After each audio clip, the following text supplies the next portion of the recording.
Welcome to our channel. If you want to give to charity while maximizing your tax deductions, follow these step-by-step instructions to structure donations strategically. Step 1. Verify you'll benefit from itemizing deductions. Charitable contributions only provide tax benefits if your total itemized deductions exceed the standard deduction of $14,600 for singles or $29,200 for married couples filing jointly in 2024. Step 2. Donate appreciated securities held longer than 1 year instead of cash. You can deduct the full fair market value and avoid paying capital gains tax on the appreciation. Step 3. Consider bunching multiple years of donations into 1 year to exceed the standard deduction threshold.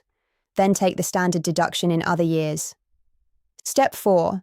Establish a donor-advised fund to bunch donations while spreading actual charitable distributions over multiple years, getting an immediate deduction while controlling when charities receive funds. Step 5.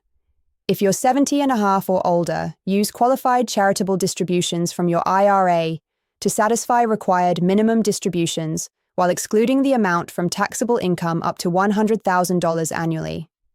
Step 6. Donate directly to qualifying charities, not individuals or crowdfunding campaigns. Only donations to IRS-recognized 501c3 organizations qualify for deductions. Step 7. Obtain proper documentation, including receipts for all donations, written acknowledgement for contributions of $250 or more, and Form 8283 for non-cash donations exceeding $500. Step 8. Keep detailed records of donated items' fair market value using valuation guides for non-cash donations and appraisals for donations exceeding $5,000. Don't forget to like this video and subscribe to our channel.